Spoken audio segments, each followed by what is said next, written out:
Government cover-ups. You want answers? Well, so does he. He's Alex Jones on the GCN Radio Network. And now, live from Austin, Texas, Alex Jones. Okay, we got Bruce Fein joining us for about 20 minutes in the next segment. Ron Paul's chief legal analyst on the campaign, constitutional lawyer, author, to get into the NADD, which is the Enabling Act. It is the martial law provision. It is everything we've warned you of and more, and it signals they're getting ready to really drop the hammer here in the near future. Near future is a year, 2 years, 3 years from next month, next week. You don't know, but this, people keep saying, you've been talking about this for 16 years. It's coming true, but when's it really going to happen? They know to move slowly. But when you get down to the end, it can't move slow anymore. It's fast, and time's compressing. I'm going to continue with your calls. I'm going to get into the Iran news. I've already mentioned it in the first hour, but the real meat and potatoes on that and more, the spy drone shot down, Iran threatening war, all of it. Things are certainly escalating into big-time high gear right now. But right now, let's go back to your calls, and I'll continue with calls. Let's talk to Ezekiel, who's a Marine in Kentucky. Ezekiel, thank you, then Corey and others. Go ahead. You're on the air, Ezekiel. Yes, I'm a Marine and a former high school health teacher, and I was a health teacher in one of the roughest high schools in Kentucky, and I got to say, it's the younger generation who needs to be woken up the most. I mean, these kids truly are the children of Babylon. I tried to teach them about GMOs and organic agriculture, self-sufficiency, self-reliance, and they laughed and scoffed at me, and they have no concept of freedom or liberty. All they know is materialism, garbage pop culture, mindless video games, and chemical abuse. And this cohort is who needs woken up the most. They enlist because they want to live out the fantasies that they've first manifested on their Xbox 360s. You're right, and they like to beat up old people. That's a big phenomenon. Just we have degenerated, and heaven help us with this next year. I mean, it's really bad. You're right. So as a Marine, what's your view on this announcement that basically the Constitution was flushed down the toilet? It looks like the nail in the coffin to me. If they're able to implement it. Right. I really love to talk. I've got so much I'd love to talk to you about because I've been inside 4 facets of the system. I've been inside the military-industrial complex. I've been inside the educational system. I've been inside the prison-industrial complex. And I've been inside what I call the esoteric industrial complex. And I've seen some stuff that, that's invisible to a lot of people. But there's one point. Okay, you got the floor for 2 minutes. Hit it. Go. Okay, well, actually, I want to make one point. I want to call out the Tea Party and OWS. These movements need to stand up and reject the two-party dictatorship because I went to a Tea Party rally, and I've also been to OWS, and I got frustrated. The Tea Party needs to reject the Republicans. OWS needs to reject the Democrats. I would love to see Ron Paul team up with somebody like Kucinich to show that people who love freedom, whether they are progressive or conservative libertarians, can abandon squabbles of theoretical ideology and unite against the machine. We need a coalition to rise up in 2012. You can't dismiss such a united coalition as a waste voting spoiler. Well said. Well said. Give us 30 seconds on the military-industrial complex, and then tell us about the esoteric. There's one other point I want to get to. I'm sorry, it's kind of digressed. I just would like you to make a distinction because I think sometimes you kind of alienate people who misinterpret what you say about collectivism.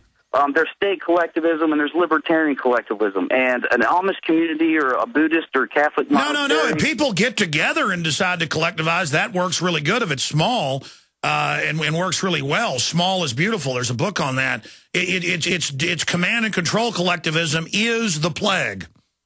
Right. And, an eco-village or the family or, mutual aid and charity, that's real collectivism. Well, no, the globalists always counterfeit what's normal. That's why people get into collectivism. Exactly. No, I hear you. You're absolutely right. That's very sophisticated. All we're trying to do is explain when government comes at you or big corporations with collectivism, run the other way. I mean, I don't want to go live in the big plastic city of the zeitgeist people with some computer telling me what to do. It's programmed by some communist occultist. We'll be right back. Stay with us.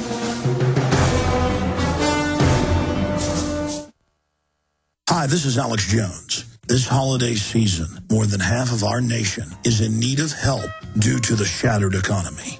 So now is the time to express the holiday spirit more than ever. Consider helping those you love with the most important gift, a supply of delicious, easy-to-fix, and very storable foods from eFoodsDirect.com. Their holiday gift and family packs start at $99 for a 16-day supply, while their 5-week supply of quick and easy-to-fix meals includes a personal backpack in case of a grab-and-go emergency. Order their combo gift pack, and you'll save hundreds, plus get free shipping on your entire order. Call eFoods today at 800-409-5633 or visit them online at eFoodsDirect.com/Alex to find the special. That's 800-409-5633 or eFoodsDirect.com/Alex. You can bet your life on eFoods Direct. Hey everybody, Alex Jones here. If you're looking for the perfect Christmas gift, listen up. This will make your holiday shopping very easy.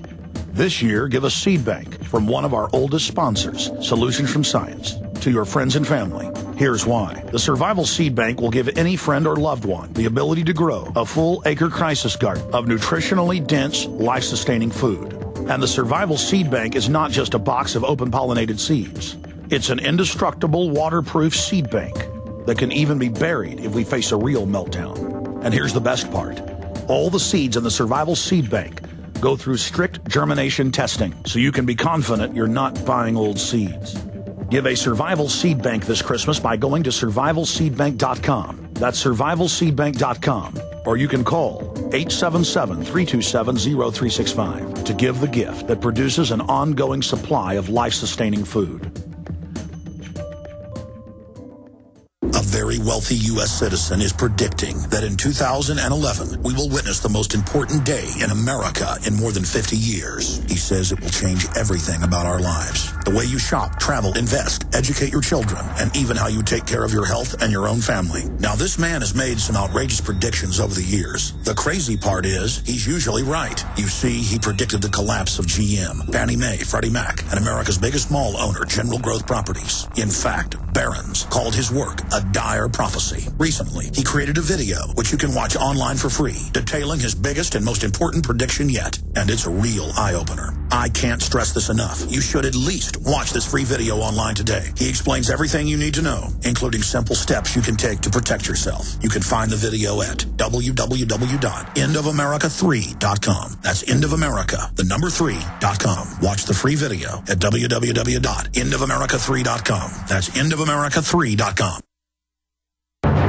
He's the T-Rex of political talk. Alex Jones on the GCN Radio Network.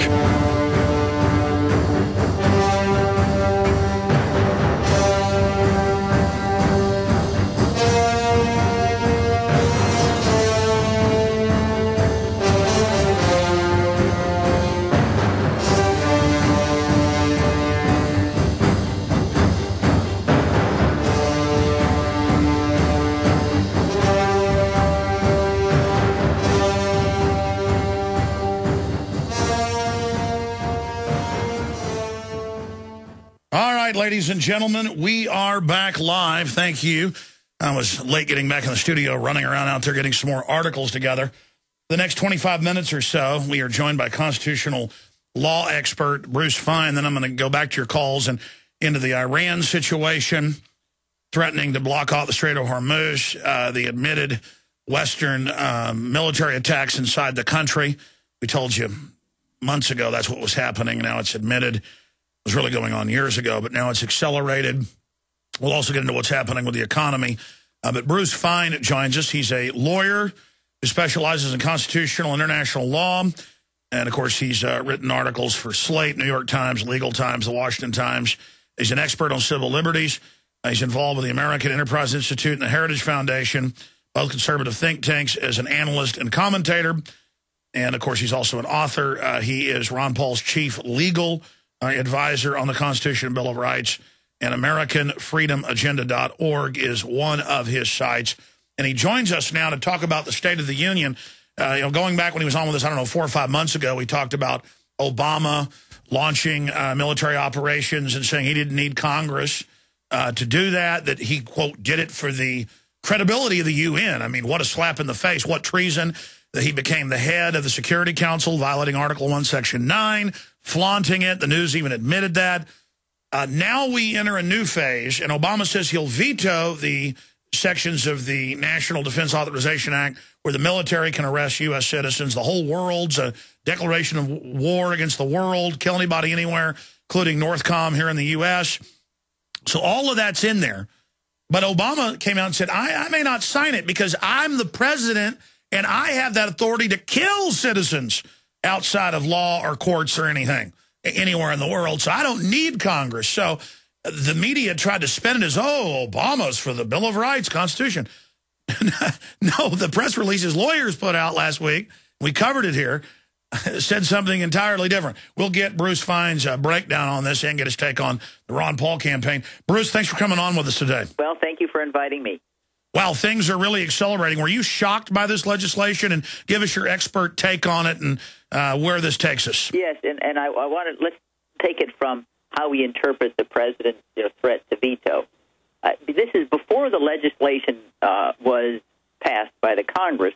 The president claimed, as you indicated, authority unilaterally to assassinate any American anywhere in the world on his say-so alone based upon secret facts, secret laws saying so-and-so is an imminent danger to the security of the United States. You don't have to be on a battlefield. You don't have to be involved in hostilities.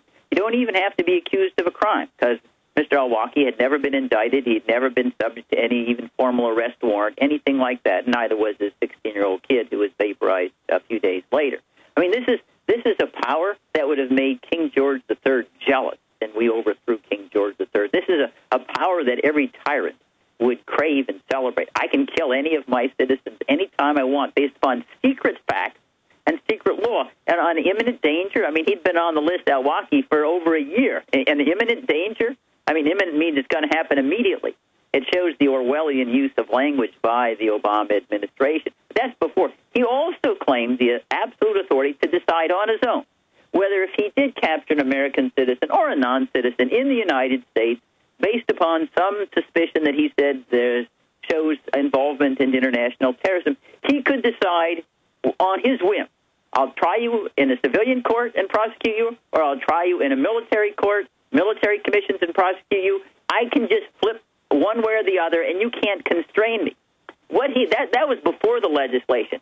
So what he objected to in the legislation wasn't the idea that no president should have this omnipotent authority. He was furious that Congress thought it had any say to try to constrain him in any way, because Congress was trying to limit his ability to flip detainees from the military system to the civilian system. So he wasn't defending civil liberties. He was destroying the last vestige of checks and balances and separation of powers by saying, Congress, you have no authority to try to limit me in any way I want whenever I claim I'm fighting a war. I am the law. You know, it's like Louis XIV, the state, c'est moi. It's me. So the press, instead of understanding that, thinks now he's become an ACLU civil libertarian by vetoing the legislation. Incredible. That's what's so amazing. He's saying, no, because you're trying to follow the Constitution, even though this is unconstitutional, yeah. The way you're trying to pass it's constitutional. Right. I'm not going. And his lawyers said that, yeah. And the media went along with this. Bruce, do you think it's because they are ignorant or because they want to protect him? Well, I think it's a combination. Several of them I think, truly are just totally ignorant. But others, clearly, they want to, they do not like Congress, and this is a way in which they can try to paint Congress, the do-nothing Congress, whatever, that in part here, it's not a do-nothing Congress. They do not like the Tea Party conservative slant in the Congress, although this is the opposite of that. And so this is just another chance to slam the Congress of the United States, certainly when they see something that isn't that slights Obama. But a lot of it is just lavishness to the president. And I think also it's unfortunate that it's not limited to Obama. I think the press in general has become cheerleaders for kings and queens, for omnipotence in the executive branch, and assailing any suggestion that self-government really ought to have any sway, because after all, these platonic guardians in the White House and the Oval Office should tell us how to live. whether we should have spinach or broccoli and rules and regulations that Congress never touches that have enormous consequences for the economy. It's a